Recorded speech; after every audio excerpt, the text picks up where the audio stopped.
शादी की रात और शराबी दूल्हा पूजा के घर में बड़ी चकाचौंध थी। आज उसकी डोली जो उठने वाली थी, घर के बाहर पांडाल सजा था, मेहमानों के लिए कुर्सियां लगवाई गई थी, पूरी गली में लाल जाजम बिछाई गई थी। गली के एक तरफ बैंड बाजे वाले खड़े थे जो भजन गाकर कार्यक्रम की शुरुआत कर रहे थे।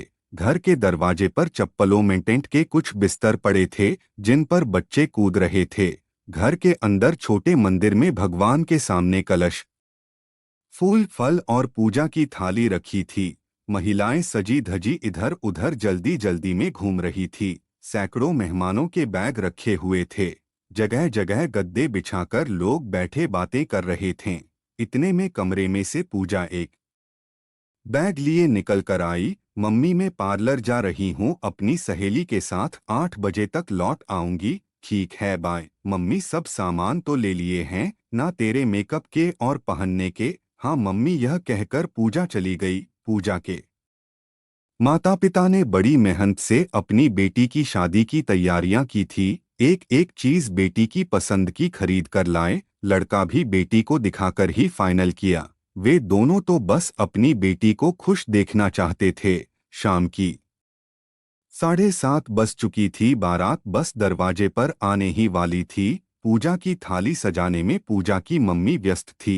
मम्मी, अरे कोई पता करो बारात कहाँ तक पहुंची। मनोज, ए बेटा जा पापा को बोल बारात के स्वागत के लिए पगड़ियां तैयार रखे, और तू भी वो चमक वाला पटाखा निकाल ले, और हाँ वो मालाएं पहनाकर स्वागत करना है सबका। बोल दे पापा को, उनको ये सब बातें पता नहीं रहती। हाँ हाँ मम्मी, कह दूंगा। शांत रहो, इतना टेंशन क्यों ले रही हो? अरे बेटा, तू नहीं समझेगा, जब तक ये शादी ना निमटे चैन नहीं आएगा।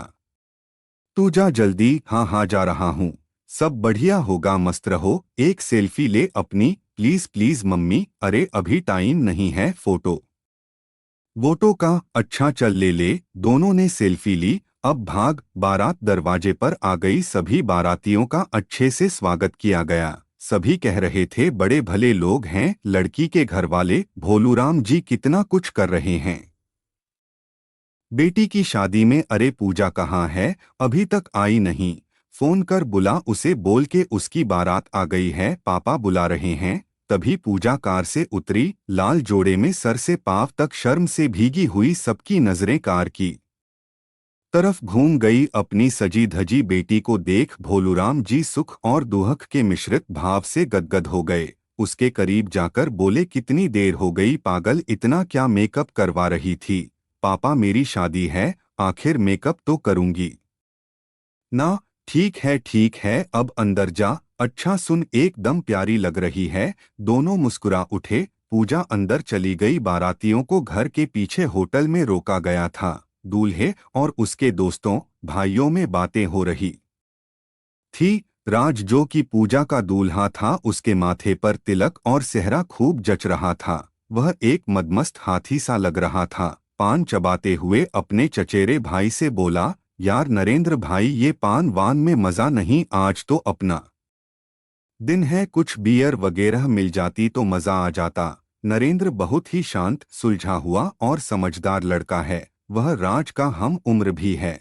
भाई, तू पागल हो गया है, ये सब बेकार चीजें हैं, और आज के दिन तो इनका नाम भी मत ले। अरे यार जय, तू भी किससे कह रहा है? ये तो मम्माज बॉय है, एक दोस्त ने कहा। राज, ये तो यूं ही है। तू बता, तू तो लाया होगा कमीने बोतल। है तो सही, शादी में कैसे चूक जाते? हम तो आवारा आशिक है, एक पै लगाए बिना बिंदोरी में डांस नहीं हो पाता। दोस्त ने कहा, ए जय, छोड़ इस झंडू को, मैं कह रहा हूँ बड़े पापा को पता चला तो खैर नहीं होगी तेरी। नरेंद्र ने कहा, हाँ यार ये तो है, पर कहेगा कौन? खिलखिला कर हंस पड़ा। जो मर्जी करो, पूजा भाभी के पल्ले तू ही पड़ना था, आधा पागल तुझसे, अब वो ही रोज सर फोड़ेगी। मैं तो जा रहा हूँ। नरेंद्र बाहर चला गया। कमरे में बोतल खुल गई। थोड़ी देर बाद कमरे में पूजा की सहेली आई। आहट सुन सब सतर्क हो गए।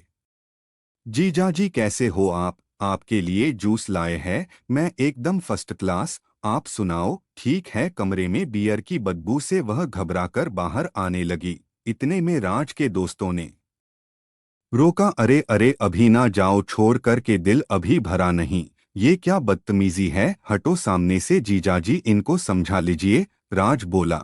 अरे हटो भाई, देखते नहीं पूजा की सहेली हैं, ये तुम्हारे लेवल की नहीं है, ये तो हमारे लेवल की है। क्यों डार्लिंग? गुस्से से लाल होकर जीजाजी। अरे तुम तो गुस्सा हो गई, मैं तो यूं ही मजाक कर रहा था, माफ कर दो सॉरी। कान पकड़ते हुए वह उसकी सहेली के करीब आ गया और वो घबराकर वहां से भाग गई। कमरे में पूजा अपने आप को आईने में देख रही थी।